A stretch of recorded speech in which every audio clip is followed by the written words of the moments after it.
ఆనాడు సమ్మక్క సారలమ్మ మీ సమస్యల మీద కొట్లాడినరు. ఈ దండకారణ్యం ఈ అడవి ప్రాంతంలో అన్నలు మీ సమస్యల మీద కొట్లాడినరు. ఈనాడు మా అక్క మీకు నాయకురాలై మీ సమస్యల్ని పరిష్కరించే నాయకురాలుగా సీతక్క ఈరోజు ఆ అడవుల్లో నుంచే వచ్చి ఈరోజు రాష్ట్ర ప్రభుత్వంలో మంత్రిగా బాధ్యతలు చేపట్టి ఒకటొకటిగా మీ సమస్యల్ని పరిష్కరించుకుంటూ ముందుకు పోతున్నది. కోట్లాది మంది దక్షిణ కుంభమేళా స్థాయిలో సమ్మక్క సారలమ్మ జాతర నిర్వహించుకుంటుంటే ఒక అనాథ దేవాలయంగా లేకపోతే అడవి దేవాలయంగా ప్రకృతి వనాలతో ఉన్న దేవాలయ దేవతలని ఆనాటి ప్రభుత్వాలు తెలంగాణ రాష్ట్రంలో నిర్లక్ష్యం చేసినాయి.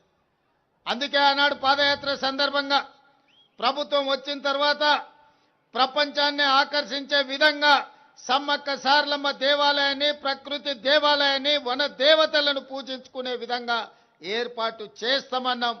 ఈనాడు నాకు సంపూర్ణమైన విశ్వాసం నమ్మకం కలిగింది. ఈరోజు పర్యటన ద్వారా మా మిత్రుడు పొంగులేటి శ్రీనివాసరెడ్డి గారు సీతక్క అహర్నిశలు కృషి చేసి మా అడ్లూరి లక్ష్మణ్ గారి సహకారంతో అద్భుతమైన దేవాలయాన్ని ఒక రామప్ప దేవాలయం ఒక 1000 స్తంభాల గుడితో పోటీ పడే విధంగా ఈనాడు సమ్మక్క సారలమ్మ దేవాలయాన్ని పూర్తి చేసుకున్నారు.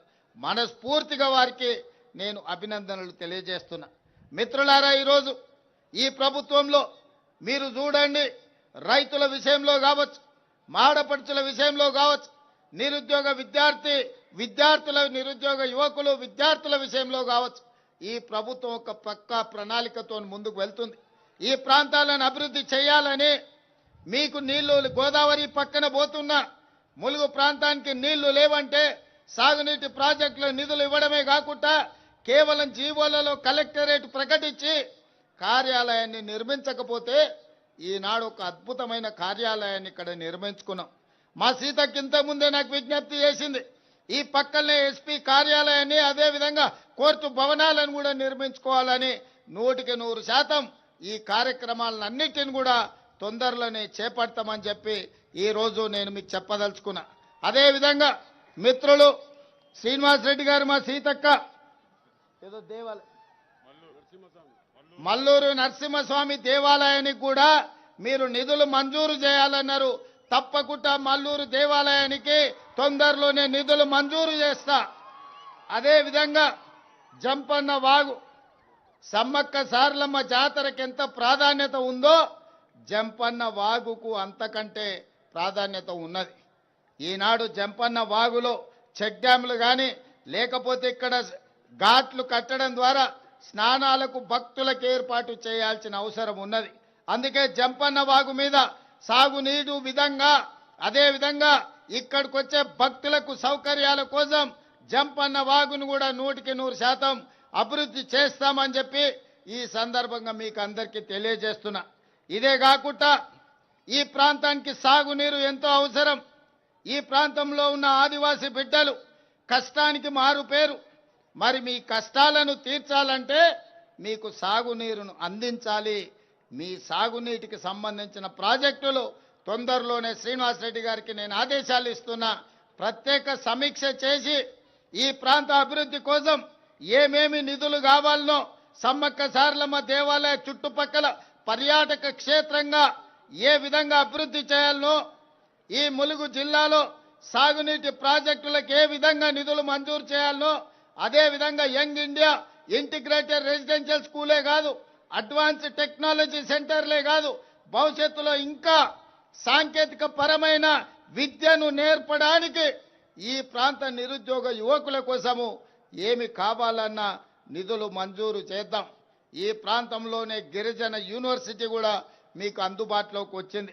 నా విజ్ఞప్తి ఒకటే, మా నిరుద్యోగ యువకులకు మా విద్యార్థులకు నర్సరీ నుంచి 12th క్లాస్ వరకు ఎడ్యుకేషన్, 12th క్లాస్ తర్వాత స్కిల్స్, విద్యతో పాటు సాంకేతిక నైపుణ్యం ఉన్నప్పుడే ప్రపంచంతో పోటీపడి మీరు రాణించగలుగుతారు. కేవలం విద్య ఒక్కటే ఉద్యోగ ఉపాధిలను అందించదు.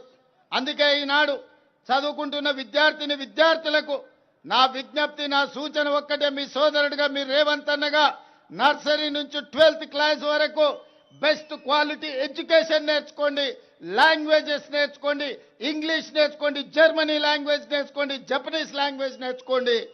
12th తర్వాత సాంకేతిక నైపుణ్యాన్ని అందించే అడ్వాన్స్డ్ టెక్నాలజీ సెంటర్లలో చేరండి, పాలిటెక్నిక్ కాలేజీల్లో చేరండి, స్కిల్స్ యూనివర్సిటీలో చేరండి. ప్రపంచమే మీకు ఎర్ర తివాచి చేసి స్వాగతం పలుకుతుంది.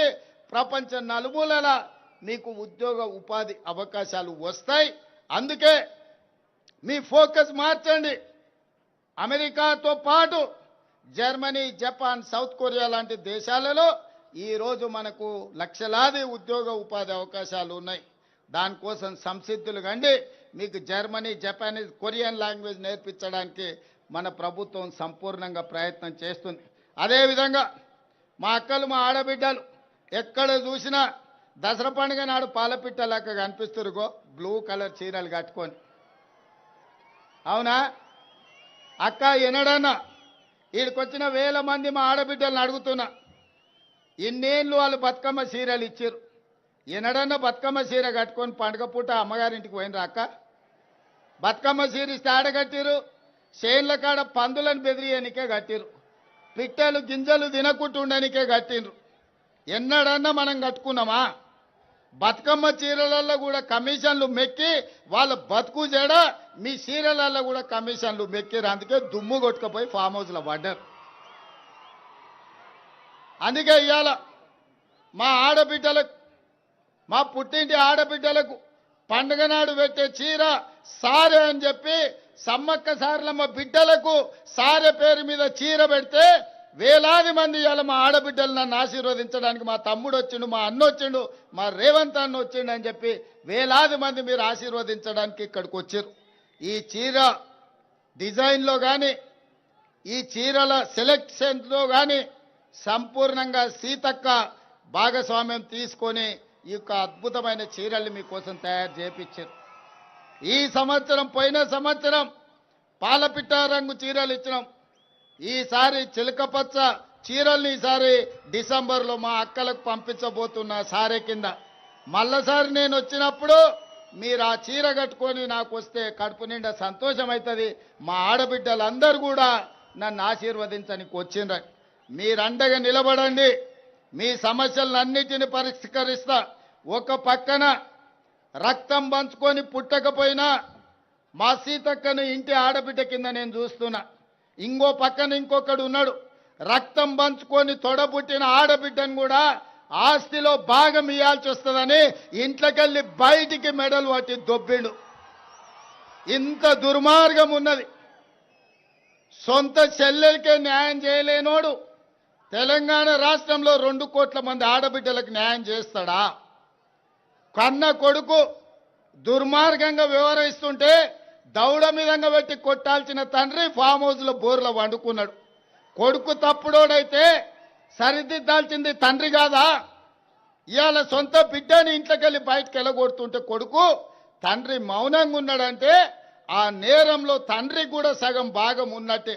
అట్లాంటి తండ్రి కొడుకులు మన రాష్ట్రానికి దాపురించిండ్రు.